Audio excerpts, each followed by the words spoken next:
Vamos a estar en el capítulo 6. Te rogamos que tú continúes tratando en nuestros corazones, Dios, transformando nuestras vidas. Bendito eres. Amén.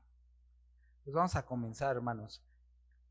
Como estábamos viendo, el apóstol Pablo está hablando a todas las iglesias en Galacia acerca de la libertad que tenemos en Cristo Jesús. Lo que sucedió, y lo vuelvo a repetir, era que un grupo de personas no malintencionadas, pero equivocadas, habían llegado a la región de Galacia, cristianos que primeramente habían sido judíos y que ahora habían venido a Cristo y que les estaban diciendo a los gentiles que nunca habían observado la ley, que ni se la sabían, muchos de ellos a lo mejor, que qué bueno que habían recibido a Cristo, pero para permanecer siendo creyentes, primero tenían que convertirse en judíos, guardar la ley y entonces poder acercarse a Cristo. Entonces hemos estado viniendo hablando acerca de esto, de cómo podemos llegar a caer en ese error que decimos sí, solamente Cristo, pero aparte tienes que vestirte de esta forma, guardar estas costumbres, celebrar estas fiestas, venir estos días y entonces ya vas a ser un creyente. Eran dos preguntas que todo creyente debe de aprender a responder. ¿Cómo venimos a Cristo? ¿Cómo nos volvemos hijos de Dios? ¿Y cómo permanecemos siendo justificados delante de Dios? Y era lo que estaban tratando aquí. La semana pasada estuvimos hablando de todo lo que producía la libertad con la que fuimos hechos libres en Cristo Jesús, que no era cualquier libertad. Y ahora vamos a ver esta conclusión del apóstol Pablo acerca de la libertad, de un punto muy importante para poder encontrar el balance que muchos también han perdido. Dice, versículo 1, hermanos, si alguno fuere sorprendido en alguna falta, vosotros que sois espirituales, restauradle con espíritu de mansedumbre. Entonces, primera cosa que dice, hermanos, si alguno fuere sorprendido en alguna falta, en algún pecado, eso quiere decir que la libertad que tenemos en Cristo no nos hace hacernos de la vista gorda como si no existiera pecado o no hubiera pecado. El pecado sigue siendo pecado a pesar de la libertad que tenemos en Cristo. Entonces lo debemos de tener súper claro. Sigue habiendo pecado y el pecado Dios lo sigue odiando, lo sigue rechazando y sigue pidiendo de nosotros que nos arrepintamos. Si hay pecado en nuestra vida, no tenemos que arrepentir. Pero ahora, ¿qué es lo que dice a los demás? Que si nosotros o ustedes se dan cuenta que otros o yo, o quien sea, tiene algún pecado, ustedes, que son espirituales, ¿qué dice? Restauradle. No dice critíquenlo, tampoco dice eviten ver su pecado, tampoco dice ignórenlo, no dice crucifíquenlo, dice restauradle. Entonces, lo que tiene que hacer la iglesia cuando es espiritual es al hermano que es hallado o sorprendido en algún pecado, tienen que restaurarlo. Para esto, hemos hablado en ocasiones anteriores, debe de haber algunos aspectos, debe de haber arrepentimiento. La persona que quiere ser restaurada o va a ser restaurada necesita estar arrepentido. No hay forma de restaurarle porque no quiere cambiar.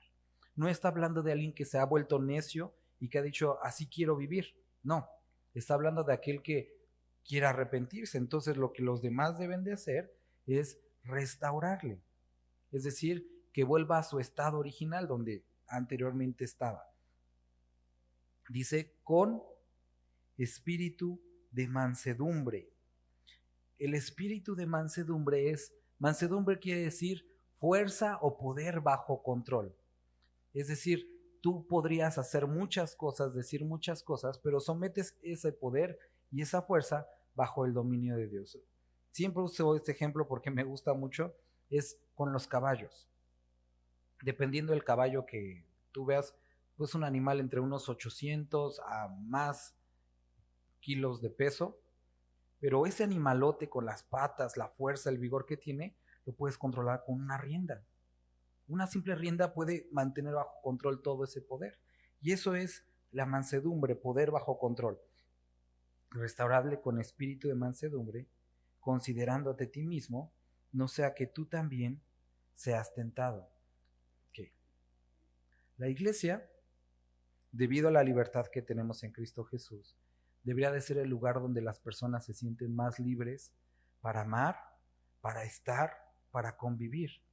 Tristemente, no siempre es así.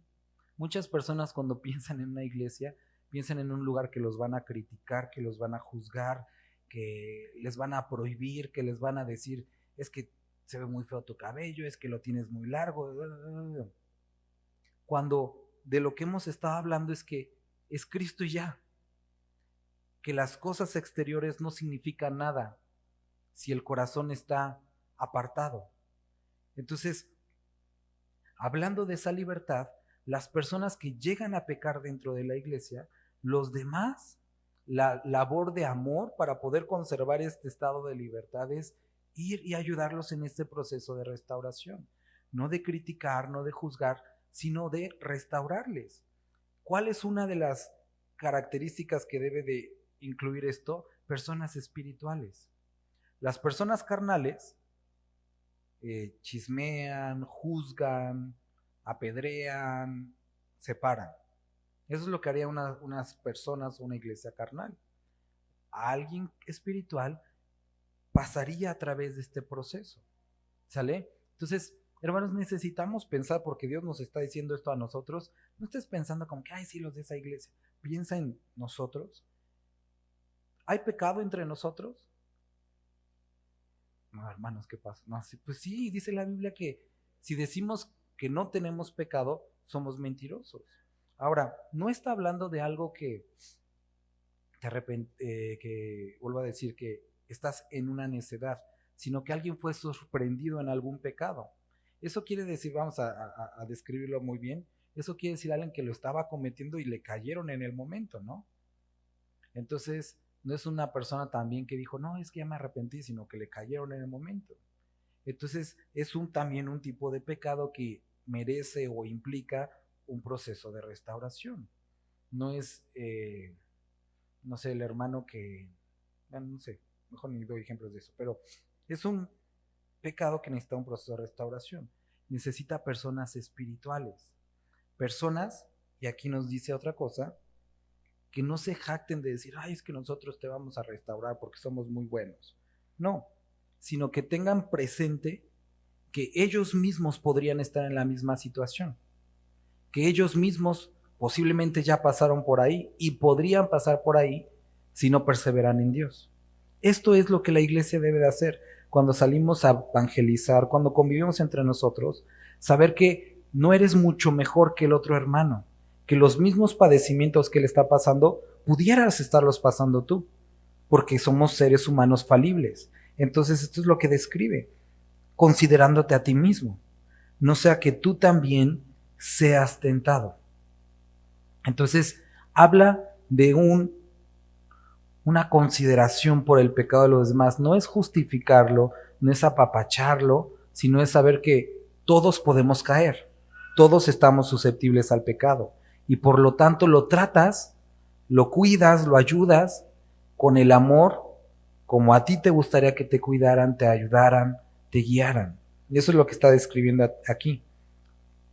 Entonces la libertad, como ya dijimos, no implica que el pecado no se señale, se tiene que señalar, pero con el propósito de ¿qué? De restaurarlo, no de machetear y sacar a una persona, sino restaurarlo. Versículo 2. Sobrellevad los unos las cargas de los otros y cumplid así la ley de Cristo. Porque el que se cree ser algo no siendo nada, a sí mismo se engaña.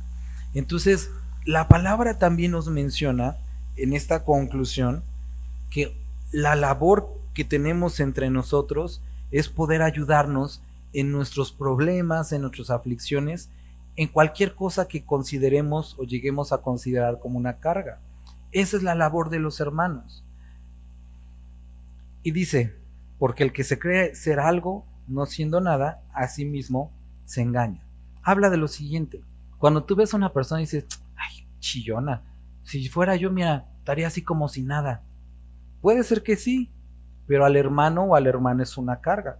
Por lo tanto, tú que eres más espiritual, más maduro, tienes que aprender y a guiar a los hermanos a atravesar ese proceso, ayudarlos a enseñarles cómo, porque no todos tenemos ni el mismo tiempo ni la misma madurez en el Señor. Por eso nos ayudamos a llevar los unos las cargas de los otros. Pasa mucho, por ejemplo, cuando vas al súper.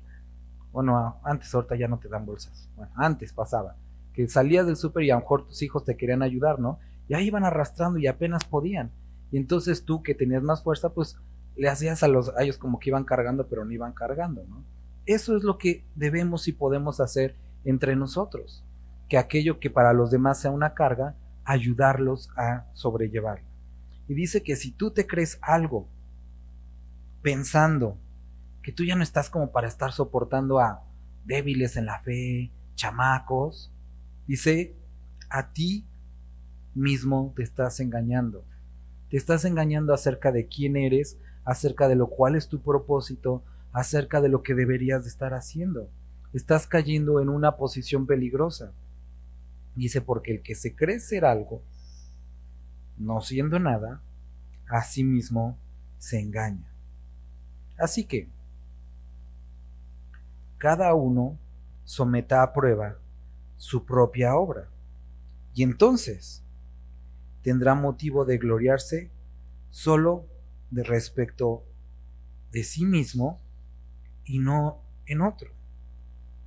Lo que dice este versículo 4 es que cada uno revise el trabajo que está haciendo, y va, al supervisarlo y al checarlo, te vas a poder sentir satisfecho de lo que has hecho y no estarte comparando, no estarte midiendo con los demás, sino vas a estar tranquilo con lo que estás haciendo, y dice, y no en otro. Y aquí versículo 5 dice, porque cada uno llevará su propia carga. Entonces, por fin, o llevamos las de los demás o llevamos las de los demás, la propia. Está describiendo lo siguiente. Y quiero volver a leer el versículo número 2. Sobrellevad los unos las cargas de los otros, y cumplid así la ley de Cristo. ¿Cuál es la ley de Cristo? Ama al Señor con todo tu corazón, con todas tus fuerzas, y ama a tu prójimo como a ti mismo. Cuando piensas que amas al Señor y después amas a los demás como te amas a ti mismo, entonces ves a los demás en problemas o en aflicción y tratas o buscas ayudarlos, sabiendo que tú debes desear ayudar a los demás, no estar esperando, pues yo voy a la iglesia y a ver cuándo me ayudan. No, no estar esperando que los demás te ayuden. Tú ayuda a los demás, y eso es a lo que se refiere, que cada uno va a responder por su propia conducta. Analiza tu trabajo, analiza lo que estás haciendo, para que tú te puedas sentir tranquilo con la obra que estás haciendo y no estarte comparando con los demás. Es que yo hago más, es que el hermano ni está trabajando, y es que mira, ya lo viste, ahí está sentado, y eso no es tu problema. Tú, como una respuesta de amor a lo que Dios hizo, ayuda a los demás. Y dice, porque cada uno va a responder por su propia carga. El que es enseñado en la palabra, haga partícipe de toda cosa buena al que lo instruye. No os engañéis, Dios no puede ser burlado, pues todo lo que el hombre sembrare, esto también segará. Antes de continuar, me gustaría que pudiéramos ir a segunda de Timoteo, capítulo 3. Dice, también debes de saber esto, que en los postreros días vendrán tiempos peligrosos. Entonces Pablo le dice a Timoteo, al final de los tiempos va a haber tiempos muy peligrosos, Timoteo. Y a lo mejor Timoteo dijo, sí, ya sé, por lo del Cártel Jalisco Nueva Generación y todas esas ondas. Pero Pablo dice, no, es que no tiene que ver. Sí, por los terremotos. No, tampoco. El peligro que Pablo le está tratando de describir a Timoteo es el siguiente, que dentro de la iglesia, entre los que se dicen creyentes, dice, habrá hombres amadores de sí mismos. Dijimos que la ley de Cristo era ama a Dios sobre todas las cosas, ¿no? Y ama a tu prójimo como a ti mismo. ¿Qué es lo que está describiendo? Hombres que se aman más a ellos mismos que a Dios y que a los demás. Y este es un peligro para la iglesia. Hombres amadores de sí mismos, dice también avaros. Es decir, que no solamente se aman así, sino aman sus cosas, aman su dinero, aman sus posesiones, aman todo lo que los haga sentir satisfechos, lo mío. Y dice, este es un gran peligro del final de los tiempos, hombres que se amen a sí mismos. Y empieza a describir varias cosas: soberbios, que se sienten bien en esta condición; blasfemos, que hablan en contra de Dios, que se burlan de todo lo que tiene que ver con Dios; desobedientes a los padres, personas que nunca pueden estar satisfechas, ingratos; y impíos. Y continúa describiéndolos. Pero entonces les dice, estas personas son un peligro, porque van a buscar siempre lo suyo, van a buscar siempre su conveniencia, su beneficio, van a buscar lo de ellos, siempre lo de ellos. Entonces, ahora sí, regresando a Gálatas, nos dice que cuando hay alguien en problemas, un hombre amador de sí mismo, ¿qué haría? Ese es tu problema, tú ya estás grande, tú sabes lo que haces, tú con Dios. Pero una persona espiritual que está cumpliendo la ley de Cristo se interesa por ver qué es lo que está sucediendo en medio de sus hermanos, qué los está llevando a hacer eso que están haciendo, y guiarlos a través del proceso de la restauración. Eso es lo que haría una persona que está cumpliendo la ley de Cristo. La siguiente cosa es ver, oye, mi hermano se le está haciendo difícil esto. Si está en mi posibilidad, si está en mis manos poder ayudarlo de alguna forma, voy a ayudarlo a llevar su carga. Cuando está diciendo es ayudar, no que se la quites y te la pongas tú, sino ayudarlo a sobrellevarla. Eso quiere decir que el hermano tiene que cargar su responsabilidad, pero como hermano lo ayudas en ese camino, en esa travesía. Y recuerda también lo que dijo Cristo: llevad mi yugo, que es fácil. Es decir, va Cristo guiándonos y nosotros vamos ayudando a nuestro hermano siendo guiados por Cristo, no aparte de Cristo. ¿Sale? Y continuamos ahora sí leyendo. Versículo 3. Porque dice que puede llegar a haber personas que se creen algo. Yo no estoy para ayudar a los demás. Yo tengo que ver por mi familia. Tengo que ver por mis sueños, por mi éxito. Tengo que ver por mi realización. Eso es lo que haría una persona carnal. Eso es lo que haría una persona no espiritual. Pero dice que los que estamos cumpliendo la ley de Cristo nos vamos a interesar también por lo de los demás. Y entonces vamos a poner a un lado algo de nosotros para poder ayudar a los demás en este caminar con Cristo. Así que, y por lo tanto, versículo 4, cada uno revise qué es lo que está haciendo. Revisa, hermano, qué es lo que estás haciendo, cómo estás ayudando a tus hermanos, cómo estás aportando a la vida de cada uno, para que puedas estar satisfecho y no te estés comparando con los demás. Ahora muchos dicen, sí, es cierto, el pastor debería de ayudar a los demás. Sí, pero tú también. Cada uno de nosotros no tenemos que decir, sí, y el hermano Lucio, el que está allá. No, tú debes de tomar la iniciativa. Muchas veces me han llegado, no con mala intención, pero dicen, oye, hermano, es que allá hay unos indigentes, estaría bien que les fueran a compartir. Hermano, pues si Dios te lo enseñó a ti, llégale, ¿no? No estés viniendo a ver a quién manda, sino tú toma la iniciativa. Entonces, después dice, porque cada uno va a responder por sus propios actos, por sus propias cargas.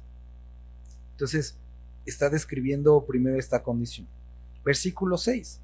El que es enseñado en la palabra, es decir, todos aquellos que en algún momento, que todos los días, o que los que somos enseñados por la palabra, dice, haga partícipe de toda cosa buena al que lo instruye.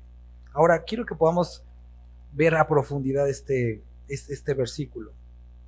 Primero, son de ese tipo de versículos que como pastores a veces hasta cierta incómodo expresarlos, pero esto es mucho más profundo que simplemente ayudar.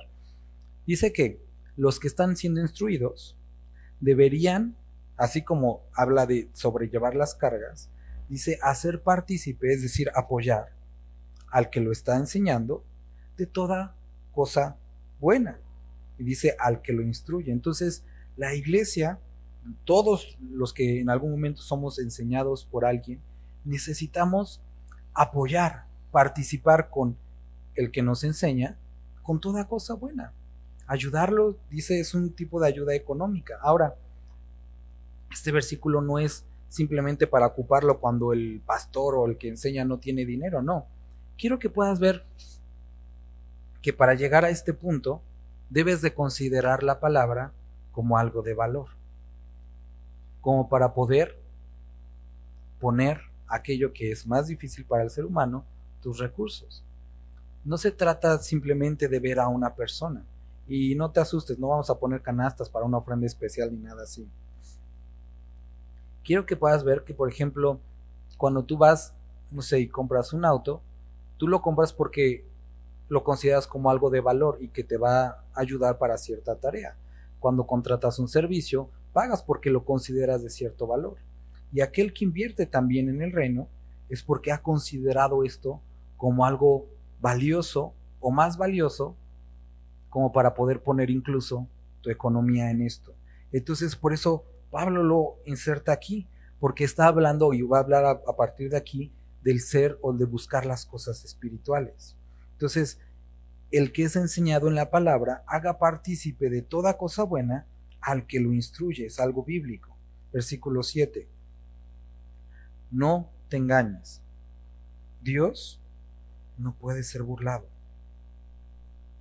Un engaño sería creer que podías engañar a Dios en algo. Y si tú piensas que en algún área de tu vida podrías engañarlo, te estás engañando a ti mismo. Todo lo que el hombre sembrare, también eso segará. Porque el que siembra para su carne, de la carne segará corrupción. Mas el que siembra para el Espíritu, del Espíritu segará vida eterna. Entonces, hemos estado hablando a lo largo de estas 3 semanas acerca de la libertad que tenemos en Cristo y cómo Dios nos anima a buscar primeramente lo espiritual, lo que tiene que ver con Él.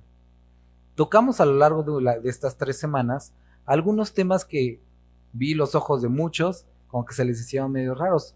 Hablamos acerca del consumo del alcohol, de fumar, y dijimos que incluso en eso, y quiero que me esperen a lo que voy a decir, que nadie se persine, incluso en eso tenemos libertad en Cristo.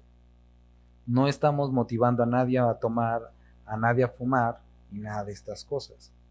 No estamos hablando de emborracharse, claro está. Pero dice que incluso en estas cosas podemos tener libertad.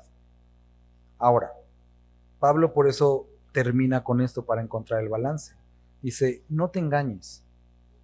Dios no puede ser burlado. Todo lo que el hombre sembrar, esto va a cegar. Porque el que siembra para su carne, de la carne, segará corrupción. Tenemos libertad en Cristo Jesús. Y tú puedes decir, no, pues tengo libertad, puedo escuchar este tipo de música, puedo consumir este tipo de productos, puedo vestirme de esta forma. Sí. Pero tarde o temprano, la serie de decisiones que estás tomando con respecto a tu libertad van a cobrarte una factura. Y eso no tiene nada que ver con la libertad.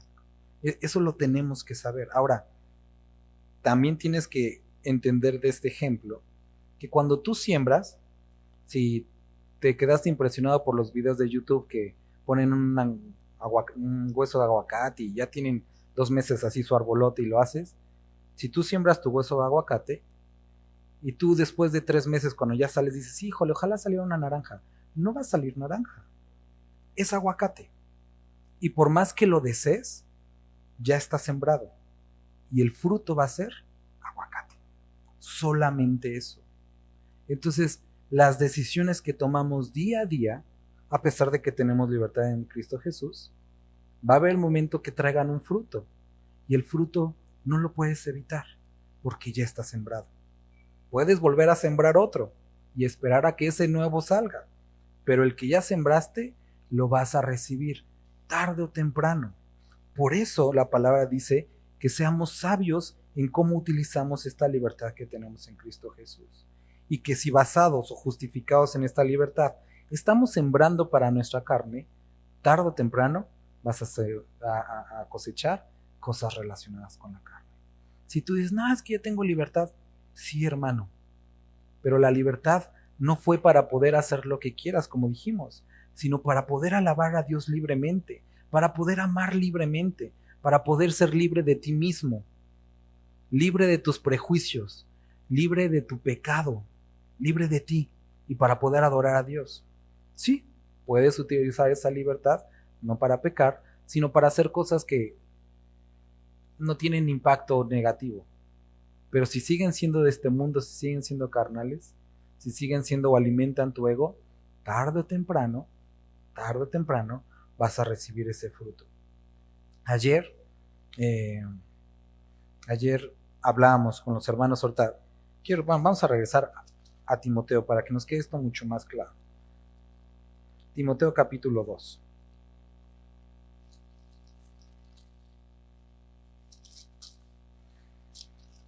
Capítulo 3.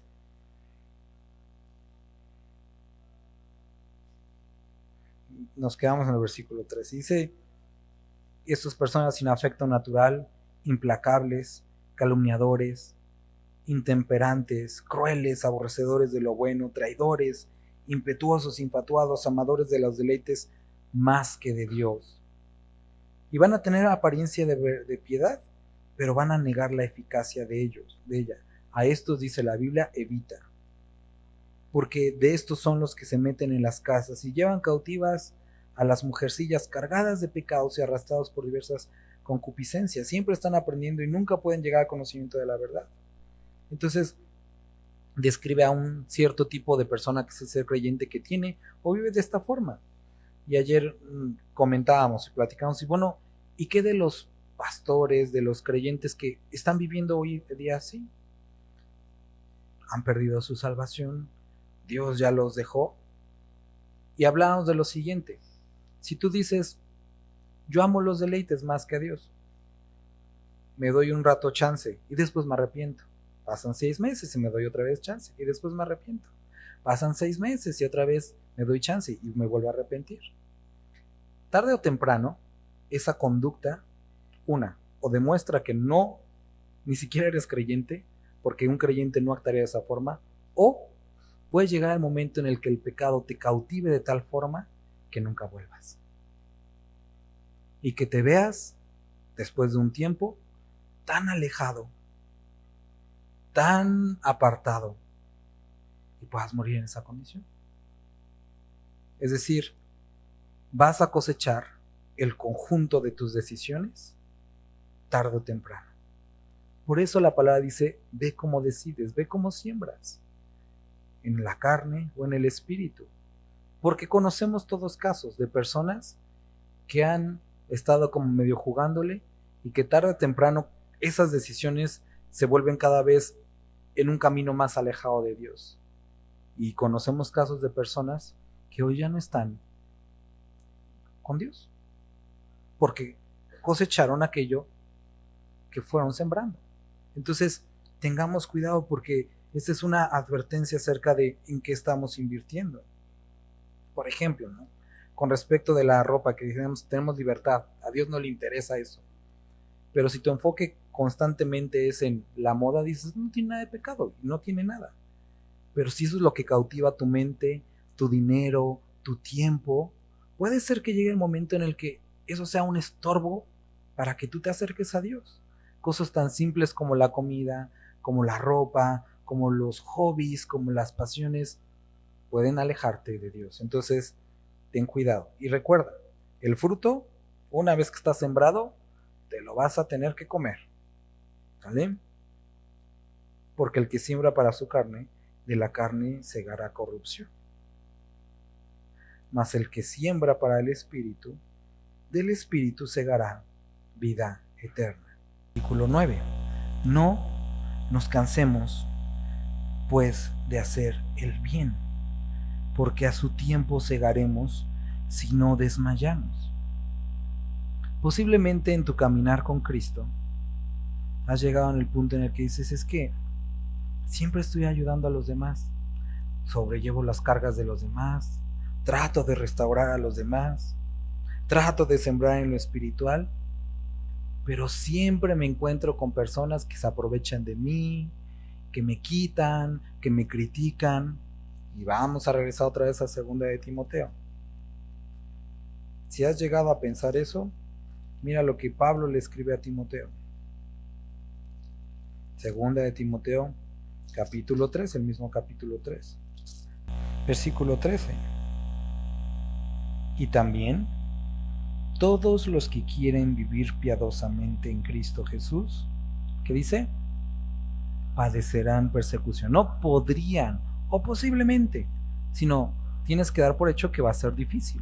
Porque este mundo, como lo han estado viendo en Juan, este mundo no nos conoce, no tiene nuestros mismos estándares, no reconoce lo que es, ni le busca, ni gusta lo que es de Dios. También lo estuvimos viendo en Romanos y también ahorita en Gálatas. Por eso dice, no te canses de hacer el bien, porque a su tiempo, así como cuando siembras, segaremos si no desmayamos. Queridos hermanos, tú haz el bien, obra y camina en esos caminos que Dios ha trazado para ti. No te canses, porque recuerda, lo que Dios te pide es fidelidad. El fruto Él lo trae, pero tú no te canses de hacer el bien. Las personas se van a aprovechar, las personas van a abusar, no una, muchas veces. Pero la Biblia también es clara acerca de esto. Va a llegar el momento en el que vas a ver el fruto. Dice, si no desmayamos. Así que, según tengamos oportunidad, hagamos el bien a todos, y mayormente a los de la familia de la fe. Entonces, tenemos libertad para vivir la vida en amor. Esa es de la libertad con la que hemos estado hablando. Una libertad para servir a Dios sin ningún prejuicio. En este camino vamos a encontrar dificultades. Pero dice, no te canses. Tú continúa haciendo lo que necesitas hacer.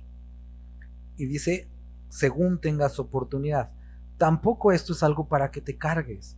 No se trata de que, híjole, es que no he hecho mi buena acción del día y según tengas oportunidad, tú relájate. Y es así como casi la manera hippie de vivir esto. Va a llegar. Dios te va a presentar oportunidades. Relax. Cuando Dios las traiga, según tus fuerzas, apoya. No se trata de, es que tengo que apoyar tanto. Lo que tú puedas. Lo importante es responder en amor a lo que Dios ha puesto. No te trates de poner por encima de los demás, de ganarle a los demás, porque si no regresamos al principio. Simplemente como tengas oportunidad, dice, nadie deje por tristeza, por obligación, porque Dios ama al dador alegre. Da como Él ha puesto en tu corazón, según hayas propuesto. Así que, según tengamos oportunidad, hagamos bien a todos. Ahora, no se refiere únicamente a lo económico. Hay muchas formas de hacer el bien a los demás. Hay ocasiones en que lo último que las personas necesitan es dinero. Simplemente una persona que los escuche, que esté ahí, una llamada. Entonces, hagamos bien a todos. Y dice mayormente a los de la familia de la fe. Y si dice mayormente es porque debes de poner un énfasis en ayudar a tus hermanos. Hay muchas personas que dicen, es que yo quiero ayudar a los pobres de África, qué bueno, pero no olvides de ayudar a los que están en tu iglesia. Eso es a lo que dicen a los de la familia de la fe. Qué bueno que estés apoyando a Timbuktu, pero no te olvides de tu iglesia local, de los que estamos aquí, de los que ves a diario. Si puedes ayudarlos en algo, si te enteras de una necesidad, háblales, abrázalos, cuídalos. Mirad, versículo 11, con cuán grandes letras os escribo de mi propia mano. Entonces Pablo toma la carta en este momento, recuerda que lo hacía a través de un escriba, pero en este momento él escribe y dice, mirad con cuán grandes letras os escribo. Hay como varias porqués. Los teólogos hablan de, primero, que Pablo está enfermo de los ojos y por lo tanto pues tenía que escribir muy grande para poder ver. Otros dicen que es como diciéndoles, miren, como son burritos y no entienden, miren, letrotas grandes, no creo que sea eso. Y otros más dicen que simplemente era una forma de darle énfasis, ¿no? Decir, miren, esto es algo importante. Mirad con cuán grandes letras os escribo de mi propia mano. Todos los que quieren agradar en la carne, estos os obligan a que os circuncidéis solamente para no padecer persecución a causa de la cruz. Entonces, Pablo con esto va a concluir. Todos aquellos que les incitan a guardar obras para estar bien con Dios, lo hacen para agradar primero a la carne y para no padecer persecución. ¿Por qué?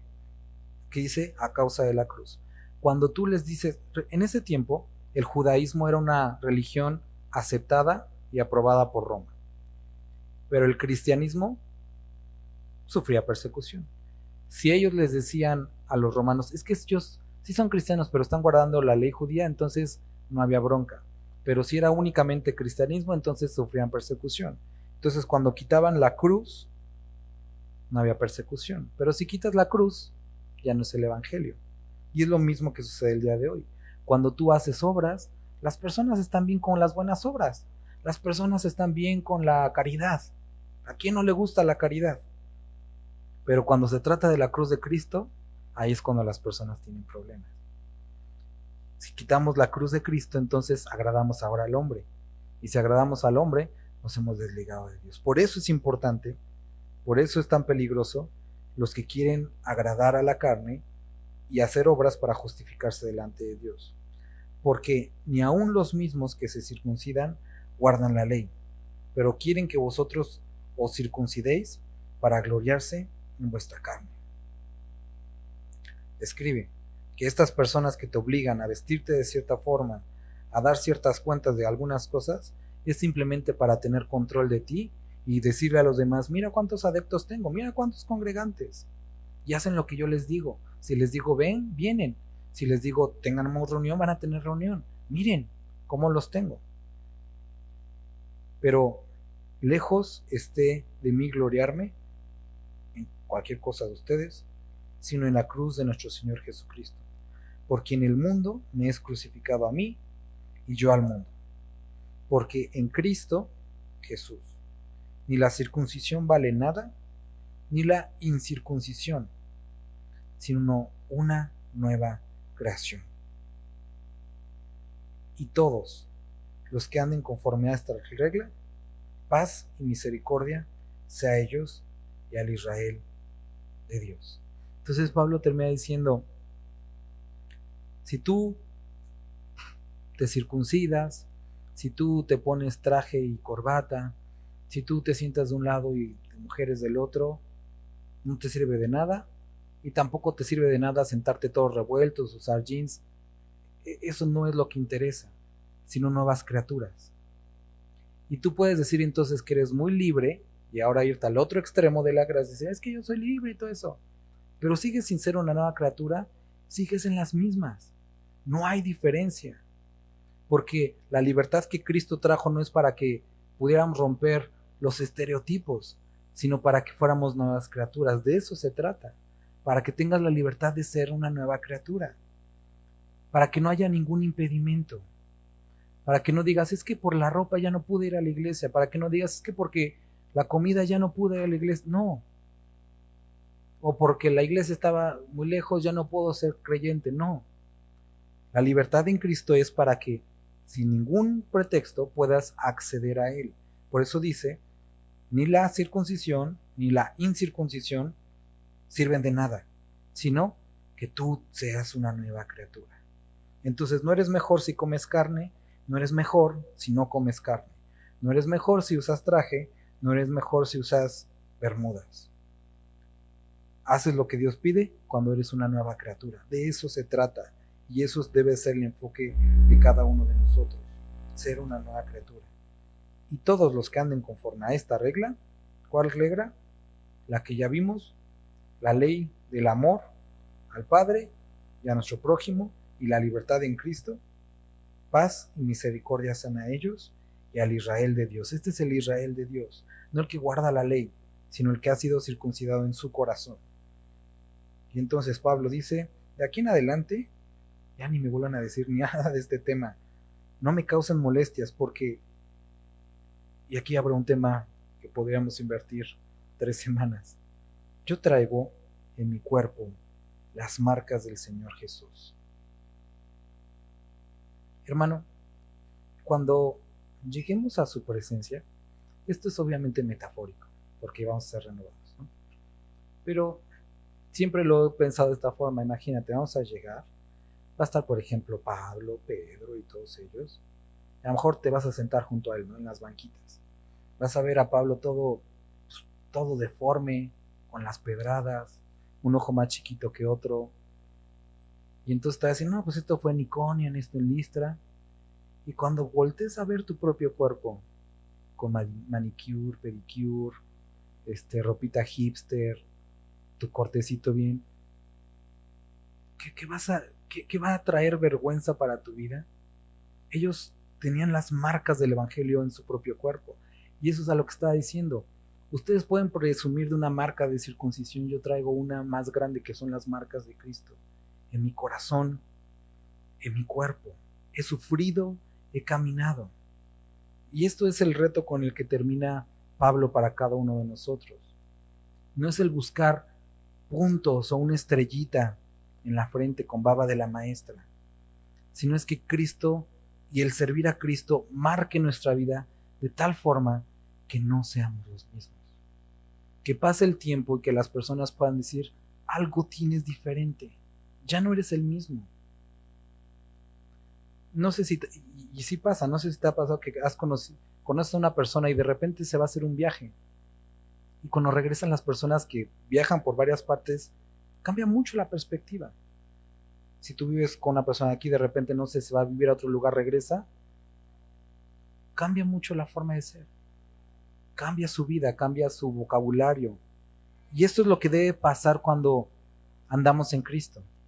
Debemos de tener marcado nuestro cuerpo, no físicamente, si físicamente, qué bueno, ¿no? Pero en nuestro corazón, que haya una diferencia de que anduvimos con Él. Eso es a lo que está diciendo Pablo. No me molesten. Ya no me anden hablando de circuncisión. Yo tengo una marca que todos puedan ver en mi cuerpo, las marcas del Señor Jesús. Cuando Cristo se les presenta a los discípulos, ¿te acuerdas? Se me olvidó el nombre. Tomás. Si yo no viera esto, si no viera las marcas, no voy a creerlo. Entonces Jesús le dice, mira, ve, he sido crucificado. Tú eres capaz de decir a las personas, como he sido crucificado juntamente con Cristo, también traemos las marcas de Cristo. Y no te vayas a pintar manchitas rojas ni nada así, sino que tu vida realmente haya un cambio. No me moleste nadie, yo traigo en mi cuerpo las marcas de Cristo. Hermanos, la gracia de nuestro Señor Jesucristo sea con vuestro espíritu. Hermanos, termina esto retándonos a que no sea simplemente una moda, un rollo que te puedas aventar con las personas de que no, es que estudiamos verso a verso. Eso no tiene nada que ver cuando no ha sido transformado. Necesitamos ser todos los creyentes, pero hablamos los que estamos aquí, los que hoy leímos esto, personas que los demás puedan ver las marcas de Cristo en nuestra vida y que esa libertad sirva para algo, no nada más para vestirte como quieras, comer lo que quieras, decir lo que quieras, sino para realmente vivir en amor, en gozo y experimentar la misericordia y gracia de nuestro Señor. De eso se trata. Si estás usando tu libertad para esto, como dice Pablo, paz y misericordia sea para ti. Vamos a orar. Señor Jesús, gracias te damos por este día, por la oportunidad de haber terminado este libro. Gracias, Dios, por que somos libres en ti, porque podemos amarte con todo nuestro corazón sin que nada nos los impida. Ya no estamos sometidos a nosotros mismos, ni a nuestro pecado, ni a ninguna clase de yugo ni esclavitud, sino hemos sido hechos libres por ti. Ayúdanos a poder caminar en esta libertad. Bendito eres. Amén.